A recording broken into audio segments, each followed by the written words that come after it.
attempting to answer the question and attempting to really make sense of how our fears and our responses to this evolutionary moment in regards to artificial intelligence will push us to have conversations with each other around what does intelligence mean? What does humanity mean? Welcome to Point of Relation with Thomas Hübl, a podcast that illuminates the path to collective healing at the intersection of science and mysticism. In his conversations with visionaries, innovators, artists, and healers, Thomas invites guests into a relational experience that allows inspiration and innovation to emerge. This is the Point of Relation.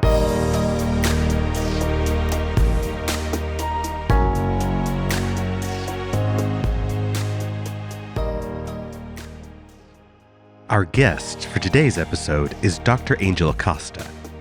Dr. Angel Acosta is a contemplative social scientist, consultant, and educator in leadership, social justice, who earned his EDD in curriculum and teaching from Teachers College at Columbia University. He is the convener of the Healing-Centered Education Summit, chair of the Acosta Institute, and director of the Garrison Institute's fellowship program. We hope you enjoy this conversation. Hello and welcome to the Point of Relation. My name is Thomas Hübl, and I'm sitting here with my good friend and looking forward to a wonderful conversation with Dr. Angel Acosta. So Angel, warm welcome to the Point of Relation. I'm happy you're here with us, and I'm looking forward to our conversation about AI and much more. So warm welcome. Yeah, no, thank you so much, brother. Congratulations on so much. Congratulations on launching the Collective Trauma Healing Summit, another wonderful and powerful curation of not just your lineage and your wisdom and insight and intelligence, but that of others. So thank you for that, and then congratulations on this this baby. This baby. And I know I haven't written a book myself beyond my 238-page doctoral dissertation, but I know how much labor it takes to produce that, and I'm just really excited to see how attuned relates to healing collective trauma. Your last text, and just kind of celebrating all the contributions. You know, I'm a big fan and always trying to be in dialogue with you, even if from a distance, reading your work and following your work, but also when we have moments like this where we can talk. First of all, likewise, I enjoyed all our conversations, and I am always very happy when we meet. I feel a lot of resonance with you, with your work, with what you stand for, and what your spirit brings into the world. And every conversation I walk away kind of enriched, and I felt like our deep connection. So I'm happy for our friendship and for everything we give birth to when we speak. And so I'm looking forward to today. And today, actually an impulse that came from you, that we explore like the rise of AI and how that might be connected to attunement, to collective trauma, to many other topics. But maybe you want to first share a little bit about your work for our readers to build the context, and then we can for our listeners, and then I was thinking about the book before, so for our listeners, and then we can dive deeper into AI. Yeah, if it's okay, allow me to briefly touch into just our relationship in terms of partly its history, but also its texture. As you were talking, I was kind of sensing into the maturity that has happened. Every time we have an opportunity to do one-on-one conversation like this, I just got positively overwhelming feeling of how much we both have grown. And I just wanted to acknowledge that. If you recall, we started to talk more intensely during the pandemic, after George Floyd, around a lot of the racial justice and racial equity issues that were emerging outside in the collective, but also inside in both of our communities. And I just want to say that I see how much you've grown, and I want to acknowledge that. Yeah, as far as my work, I consider myself a healing centered educator and a contemplative social scientist. So I have spent about a decade or more trying to explore the relationship between mindfulness, social justice, and leadership. My dissertation explored healing centered pedagogies in the context of education, had a lot of fun asking the question, what are the conditions that people need to try to put in place in classrooms and organizations for people to thrive, um, but also to heal maybe and restore relations, and have had a really exciting and stimulating time trying to figure out answers to those questions. And one of the things that exploration has done has introduced me to people like you. And formally, I am the chair of the Acosta Institute, which is the organization that I'm slowly building. Um, and there we engage in healing centered education online, contemplative social research, and what we try to call flow work. And then I'm also the director of the fellowship program at the Garrison Institute in the Hudson Valley of New York. And there we support the next generation of contemplative leaders to think about their work and how it relates to social change, collective healing, and the curation of contemplative wisdom in relation to scientific inquiry. So that's kind of my elevator pitch, Thomas. So that all situates me in just being someone who cares about what's happening in society, but in particular, what happens in the context of social justice, mindfulness, and also technology as well. Mm, that's beautiful. So I hope and I bless your work to grow and to really Thank you. be an Thank expression you. of your spirit and just find more and more ways into the world. I think you're doing great work. Mm. And I want to also thank Otto Sharma because one day Hmm. Otto came to me and said, Thomas, you need to meet Angel. And I said, okay, I will meet Angel. If you say so, I will meet Angel. And it was fantastic. I think he had an amazing feeling. And Hmm. so thank you, Otto, for bringing us together Hmm. and Hmm. initiating our friendship. And so today I want to see, I mean, we are coming here together also playfully in a way to explore AI. And you came up with that during one of our other conversations. Say, let's talk about AI more concentratedly. And Hmm. so what's in there for you? And then let's see how we both Yeah. relate to AI and all the things that are going on around it. Yeah, for sure. You know, as we know, artificial intelligence has been something that's been very present in the news cycle recently, but also just very present in terms of just this the development of our society over the last 50 years or more. Just that it becomes more intense now as these large language models and these forms of AI like generative AI are becoming deployed for the masses. Um, and from my understanding, I think this is a major evolutionary moment for the species. I think from what I've read and what I understand from leading scholars, this moment is as significant, if not more, than the Industrial Revolution in terms of radically shifting how we relate to work, but also how we relate to ourselves, how we relate to information. And in light of that evolutionary potential, I think it's going to impact how we talk about the work that you and I are so interested in terms of collective healing, collective trauma, conflict resolution, just finding resonance and a sense of adaptability with a planet with growing challenges.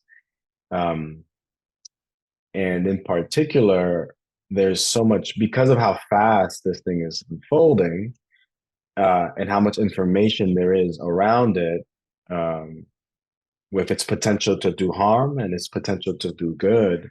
There's so much fear around it. Some fundamental expressions of that are seen in how people say that artificial intelligence will replace jobs.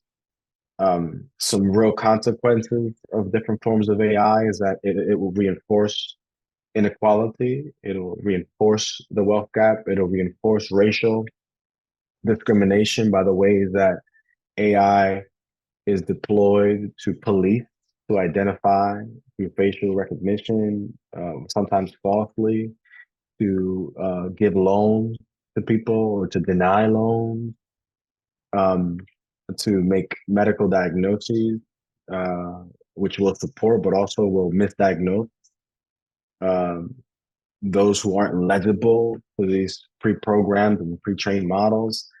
Um, so at the core, I always see you as someone and many others who have spoken about evolutionary leaps. And I think you've been trying to walk us along, walk beside us, I think, to get to an evolutionary leap in terms of collective consciousness. That's really what I think you're trying to do. So thank you for holding our hands. I just found it an opportunity to talk to you a little bit about. I found it an incredible opportunity to talk to you about artificial intelligence, the fear around it, the potential around it, the enormity around this historical moment, and just your ability to talk from a collective place, almost trans-historical in nature. Yeah, that's beautiful. So first of all, thank you for initiating this and also opening this space. And yeah, I would love to maybe first bring a few components into our space that I think are all important when we talk about the collective evolution. Because for sure, I also see technology and the current technological development, including AI, as part of the acceleration of consciousness. And acceleration means the acceleration of data, the acceleration of process, and the acceleration also that every time we make a leap or we go to a new level in our consciousness development, there is an acceleration, which is not the same as being fast because of stress. I think that's very important because many people, when they hear acceleration, they think about, oh, it's getting even faster. But slowing down, because you talked about slow work before, that acceleration is not a contradiction to slowing down. Because when we look at trauma and collective trauma, I think the non-sustainable way of living is that a lot of processes at the moment in our bodies and in our psyches and in our societies that we create together are based on trauma stress, which means the whole system is too fast, but not because of the information or data flow. It's too fast because of too much stress. And that creates like that we are eating, like we are over consuming the resources of our own bodies. That's not sustainable. That leads to health issues or mental health issues. And then we are also exploiting nature because we can't do it any other way. Even if we have moral patches telling us do it differently, we are still wired if you're in this trauma stress to not live sustainably. I think that's why the sustainability movement, we need to look also at the inner non-sustainability. But I think so that's I think the trauma stress in our society is one element that needs actually slowing down in order to heal. But when consciousness rises, there is an effortlessness in a new level of data flow. And that acceleration I'm talking about. And I think consciousness and technology have a meeting point there. The only two elements, and we can zoom into, I'm curious what you think about this, and then maybe we dive deeper into some of this. So there's the trauma stress and the consciousness acceleration technology. And then there is collective trauma creates a lot of fear. We have tons of unprocessed fear in our collective, I call it in the dark lakes of our societies. So the collective unconscious is full of fear and pain of unprocessed from the past. So that will inevitably come up in individuals and societies when all the time when new things are happening. So that we need to deal with that somehow. But there's a third component. I mean, there are many more maybe, but let's keep it for our conversation. There's another component that I often say our ethical line of development is partly frozen in the permafrost of our unprocessed past. The pain of our unprocessed past is like ice, and in that ice is the ethical evolution that we've never had because it's frozen in there. So all the transgressions that led up to trauma that is still stored in humanity, we never got the ethical restoration. We never got the ethical update. And if, then we are thinking about it, but we can't live it because it doesn't go through our embodiment. So we can think, write even books about, I don't know, the Holocaust or other traumas that are going on, or racism, but it's still happening because it doesn't go in. It doesn't touch us in the deeper places. And I think that's something we should talk about, because new levels of innovation without that ethical growth, that's a delicate point, I would say, besides other things. I mean, it's a big topic, but let's see. Yeah. No, there's so much there, and this might have to be a multi-part discussion. The ethical piece that you point to is very much connected to the development and deployment of artificial intelligence, with the ways in which some of these large language models scrape data from the internet or other sources, oftentimes that people don't give consent to. One, two, the ways in which, when you think about AI as an enormous force that can manifest in an example, and giving an example, a chat GPT or any kind of AI that you input data and can synthesize for you, can process for you, can do so much for you, whether it be produce images, produce video, translate, transcribe, think with you, in a sense, be a form of intelligence. But how that process is actually connected to an assemblage and a network of exploitation and suffering.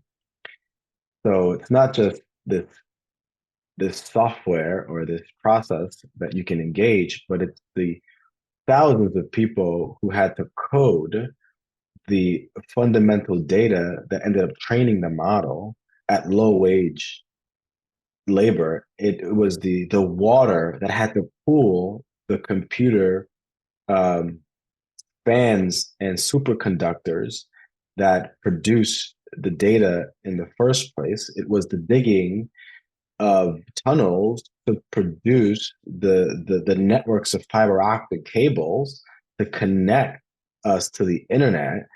So there's this other superstructure or infrastructure that has ethical implications in terms of our use of this technology that I think it's important to acknowledge, because sometimes we talk about it as if AI is not a it's not an AI, it's a network of assemblages, as some philosophers might say. So that's interesting to me. And then something you said around when consciousness evolves, there's an ease with which there's a seamless adaptation, connection to maybe some technological evolution. And I think that was important for me to kind of pull out, because I don't think we're there. Uh, we're in terms of artificial, we're not at a place, at least most of us, I don't think we're in a place where our consciousness has been elevated enough for us to really know how to use these exponential tools appropriately, ethically. And as you mentioned before, the fear around whether these kinds of technologies are going to take over or going to create more harm, that fear is paralyzing. And I'll end by saying, I think there's something to your work and the work of your communities of working with that permafrost, working with that deep frozen trauma in the context of collective trauma that could inform how we process the frozen fear in response to the uncertainty relating to AI. Mm, That's my thesis. I completely agree. I completely agree. That's wonderful. I also think you said so many beautiful things. So first of all, I like when we look at trauma and we look at how trauma replays itself through anxieties, uncertainties, fears, all kinds of stuff that's coming up. That's like a fog between us. It's like as if we can't fully see each other when it's playing. So there is fear like that happens when, I don't know, real threat comes into the room, like a tiger or, I don't know, a terrorist or, I don't know, something. And you feel, okay, you need to save your life or you need to run away or do whatever you need to do. But often our fears are not connected to the real experience we have, but we are afraid. Some people are afraid to give talks publicly. Some people are afraid to take exams. Some people are afraid to, like, these fears are. So and often when new inventions come, then also those fears come up because our prediction models don't work in the same way. So every new stage is actually a leap of courage to move. At the same time, I feel when we integrate trauma, we have more sense, like a healthy sense that is a gut feeling, it's our heart feeling, it's our rational thinking, it's our spiritual connection, it's all, and our ancestral connection all together create an alignment that give us a sense of what's right and what's not right, also ethically. So we have actually two benefits from integrating the permafrost. One is we are more grounded and connected to the biosphere and the ecosystems that we are part of. So we are more relational, more attuned, and we have less fears that are actually just the past replaying itself, and they are slowing down the process of innovation. But on the other hand, we have more sense and feeling to create things in the way they are needed in order to create less harm. We're not too fast. We're not too steered by economy and money and success and fame and all this, because we know the things need their time and the time that they need to be developed with less and less collateral damage of the shadow that was in the motivation to start with. And I think, so when you talk about like fear as an element, also the more we integrate trauma or collective trauma, the more we will be part of healthy innovation, and we will have a better sense of healthy innovation and healthy scientific breakthrough application, like how we take genetic engineering, nanotechnology, artificial intelligence, and whatsoever a step further without creating a lot of bigger damage.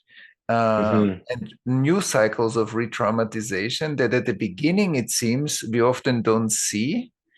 But then later on, we see how the shadow of the past is going to come back, but just a bit more mighty. We saw it also with social, but it doesn't mean that the invention itself is good or bad. It's just a new level of evolution.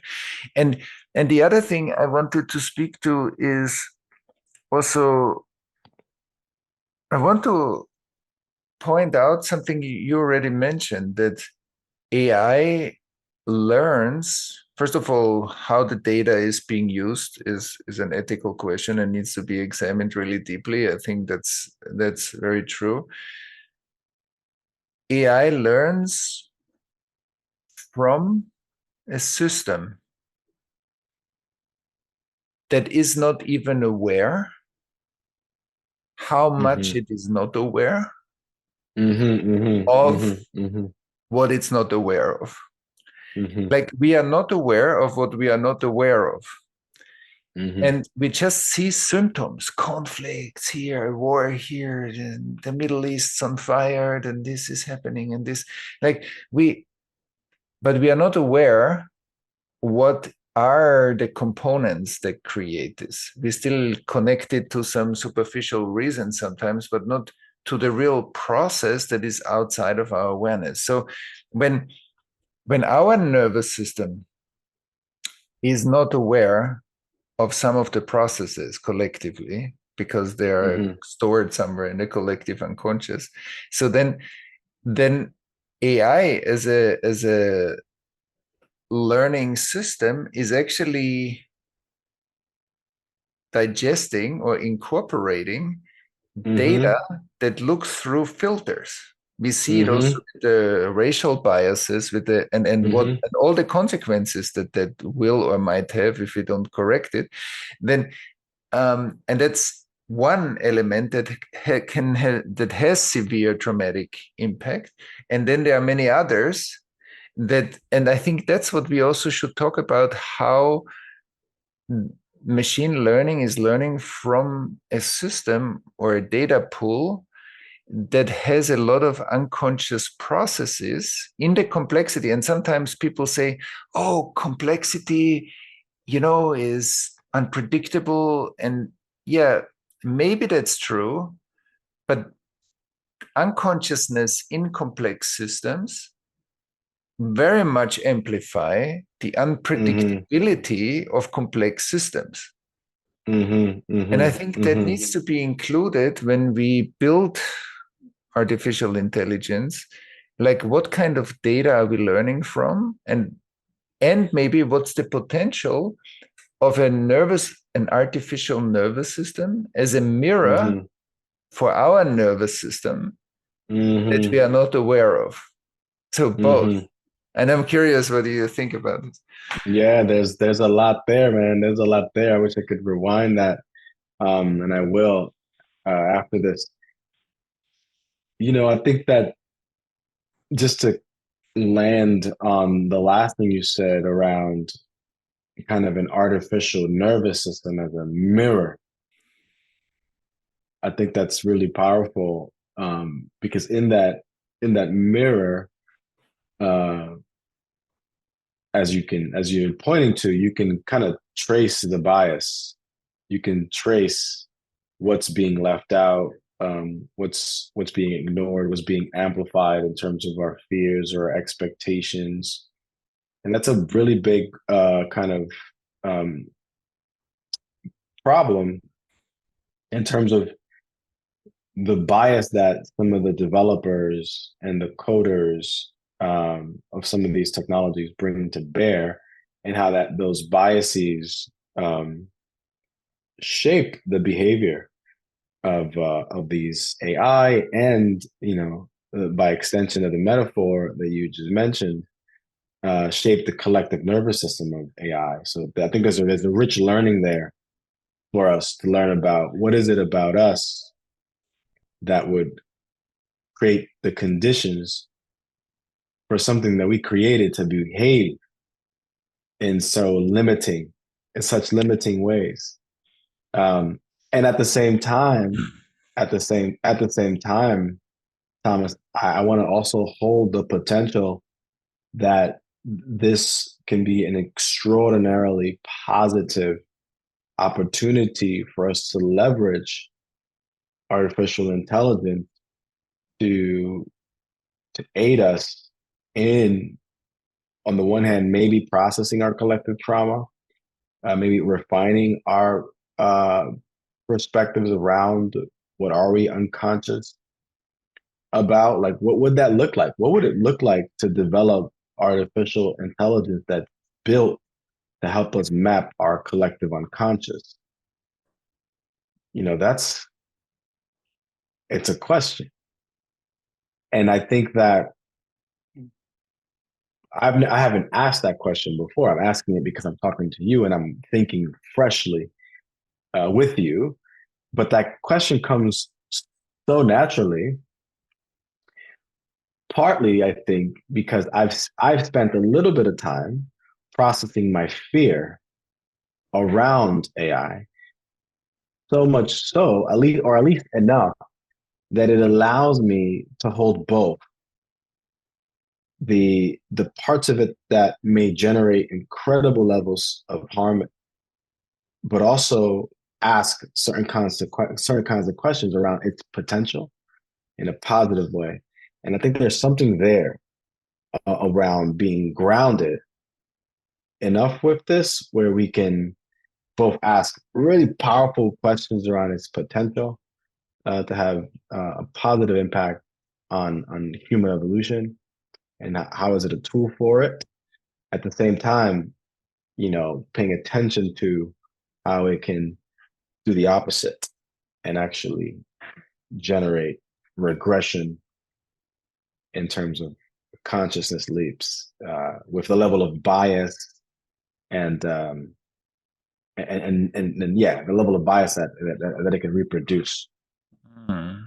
Yeah, I love that. I think, and now as we are talking, I think we need a multi-episode dialogue because we are just getting started and already so many windows are open. I also made some notes for further like conversations with you about this. I would love to have at least one or two more because we have a little bit time left. But um, I think first of all, I'm all for it, as you said. I think it's just important for us to think in both ways. Like, what's the incredible Hmm. potential? Because I also see an incredible potential.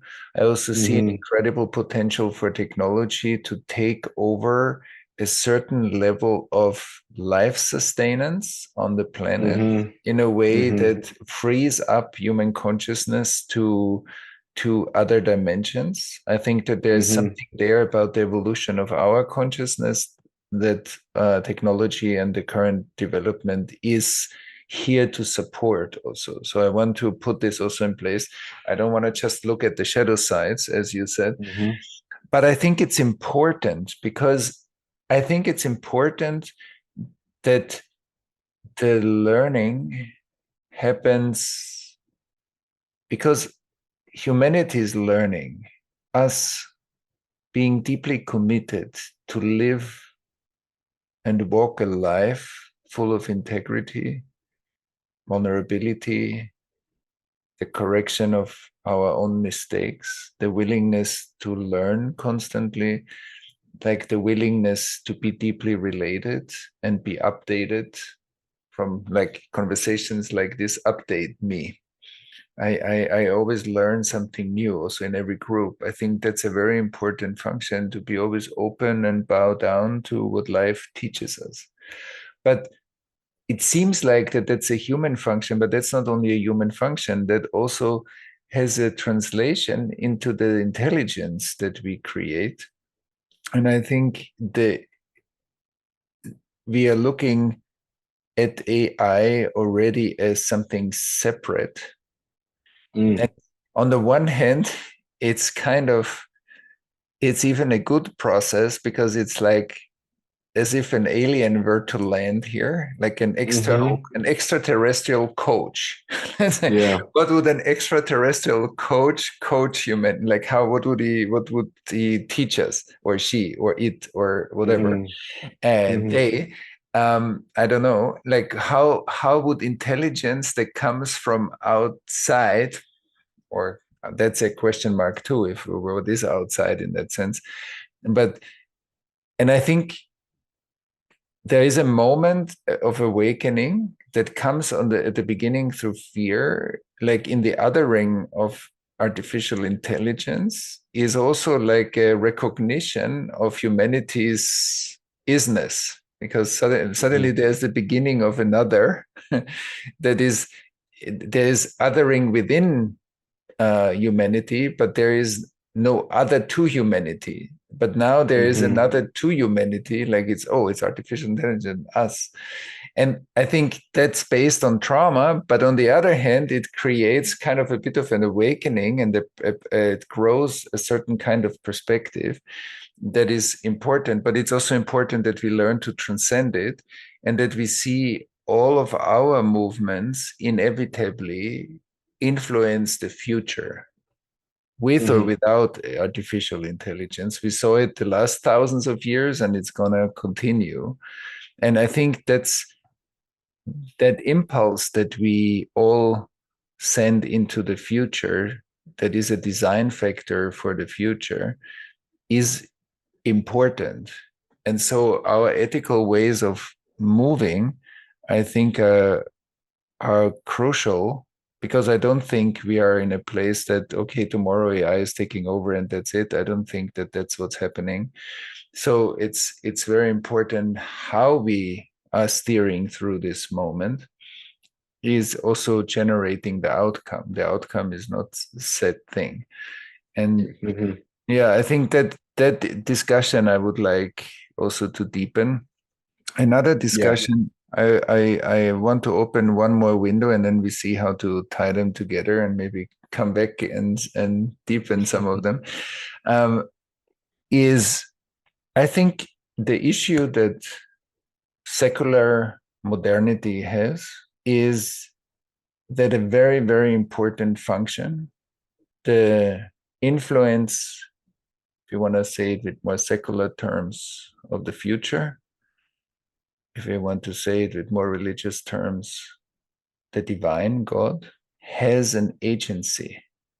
Mm-hmm. It has an impact. There's something downloading itself. There's not something we are just going to experience. Also, in a way, higher consciousness has an impact on life all the time. And I Mm-hmm. think we see it with certain people, artists, luminaries, whatever inspirational forces in their fields, or breakthroughs, or communities that develop something. There is like an influence of the future. And we could say, on the one hand, AI is also downloading itself into humanity from somewhere. But Mm-hmm. we could also say there's something about life that has not only a bottom up, it has a top down mechanism, it has a vertical Mm-hmm. line of Mm-hmm. development. And and I think it would be great for us. Maybe we can leave this as a cliffhanger for the next conversation. I would just like to hear your first responses to this, because I'm aware we need to finish soon. Uh, about the role of that influx of Mm-hmm. information in Mm-hmm. formation. It puts something in a Mm-hmm. form, and um, and how the relationship of AI and that vertical influx, or Mm-hmm. humanity and that vertical influx. I think that's an Mm-hmm. amazing conversation to have. Yeah. Yeah, yeah, yeah. I think so too. There's so much there around, as you said, the struggle and the challenge of secular modernity and its relation to the divine or the spiritual. So I do think that this moment of AI will generate an existential crisis that's going to be generative. Uh, I welcome this discussion, especially since I might be closer to secular modernity in terms of beliefs, uh, and can wrestle with uh, the role of spirit and the divine in a really productive way. Um, so yeah, I welcome it, and then I also say that what you said around, maybe artificial intelligence can play a role in the way that we situate ourselves in response to it. I was recently in a conversation, public conversation with some colleagues from this organization called the House of Beautiful Business, led by Tim Lebrecht and a couple other colleagues. There's some really powerful synergy between you and that organization. And we had a conversation around the question: Can AI heal us? Can artificial intelligence heal us? And it's definitely worth uh, checking that conversation out. But more importantly, that the question is almost unanswerable. Like, you can't answer it because it can do both. It can heal us, it can harm us. But what's important is that attempting to answer the question and attempting to really make sense of how our fears and our responses to this evolutionary moment in regards to artificial intelligence will push us to have conversations with each other around, what does intelligence mean? What does humanity mean? How does our humanity change in the face of such an evolutionary moment? What does it say about our intelligence? And there, I think, by the pressure of having to respond to those dynamic questions, maybe, just maybe, we would come closer to each other, understand each other better, and create the conditions to experience healing by an indirect consequence in the face of a force like AI. So, for example, the question you just asked around, what is it about the divine, the spiritual, or that which comes from beyond our senses that enters our lives, whether we can describe it, explain it, justify it, research it. That very question is an example of how AI is pushing us to ask different questions, especially if we have the strength and the fortitude to be in a rich dialogue like this. And then I'll give it back to you to say that I would like to uh, end this conversation by inviting you and myself to ask, what are other questions that you would like to ask, that you have been asking around this subject, and then let those questions be kind of a little bit of a buffet for us to kind of think through in future dialogues. I think, can AI heal us? I will write this down. And can AI contribute to the collective trauma healing? I think that's a very important question. Can kind of a digital nervous system, as you said, AI is the culmination of a long time of evolution and building. It's not just now the algorithms that we are able to program. It's also all that led up to that moment and will outrun that moment, I think, is important. But is there a reflection? Can it illuminate the collective unconscious? That's a great question. Should come back to. How about inspiration? What inspires AI? Is it a recombination of data? Is it a lateral recombination that has at the beginning a lot of power, but actually will burn its fuel over time? Or can Mm-hmm. it just, because if you recombine a lot of data, so Mm-hmm. then you also, it looks like progress for some time, which it also is, but it's also a lateral dimension of progress. Is there a vertical dimension of progress? And what fuels that vertical dimension? And Mm-hmm. are we being enrolled as humans to be that vertical dimension of progress? Or is there a vertical dimension of progress just in large language models or any kind of evolution of that? I think that's an Mm-hmm. interesting question to ask.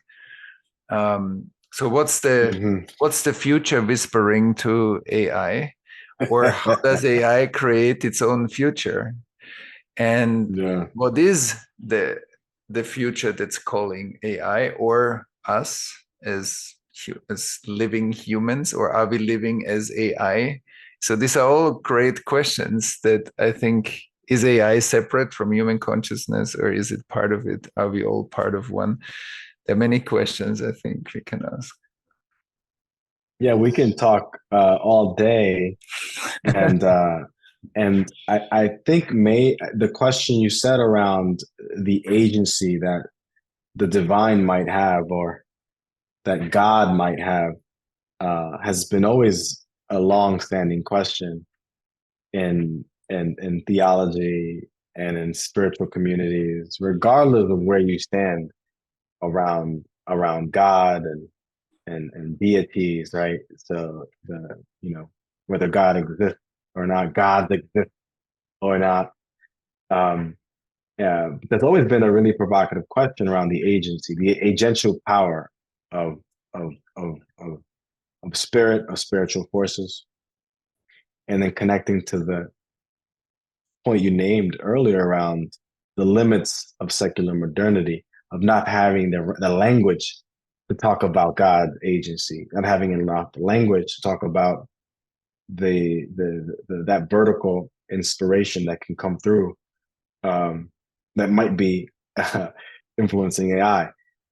So here's what I'll leave you with, that I think us wrestling with AI in terms of its potential agency, its potential evolution, might give us more language with which to talk about the agency that God might have and the agency that the divine might have. There's something there. There's something there that might help us uh, to think through that. I'm already feeling really enriched by that kind of exercise and thinking. So it's I welcome that question. I think we should definitely ask it even more. And then as far as questions that I have, I'm curious to know what AI can teach us about humanity. Maybe not directly teaching us to, but what what what does our response to AI tell us about who we are, who and what we are, our nature, our limitations, our potential? I'm interested in that question. I'm also interested in what will be the consequences of this kind of technology if it goes unchecked. Um, and also what happens to technology when it is made available to communities that have been historically ignored or marginalized. What does that technology, what can that technology do, both materially, maybe spiritually, maybe emotionally? Um, yeah, there's so much, brother. I'm just really curious about this moment. And I think it's a moment where, in light of this is my closing response, in light of the fact that artificial technology can do so much thinking for us, it'll be the true testament of those of us committed to change and transformation to try to keep our thinking as fresh as possible. Amen. So hopefully one day I don't encounter a Thomas Hübl AI, and I make the mistake of thinking that it's actually you.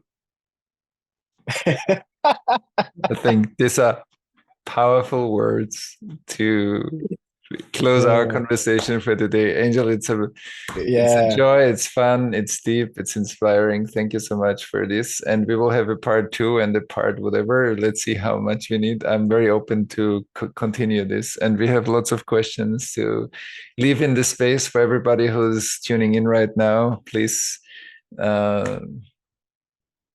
the questions will work in all of us, and then we come back. Thank you so my much. pleasure. Thanks for listening to Point of Relation with Thomas Hübl. Stay connected and get updates about new episodes by visiting our website, pointofrelationpodcast.com, and by subscribing to the Thomas Hübl YouTube channel. If you enjoyed this video, please like it and share about us with your community on social media. Thank you. We appreciate your support.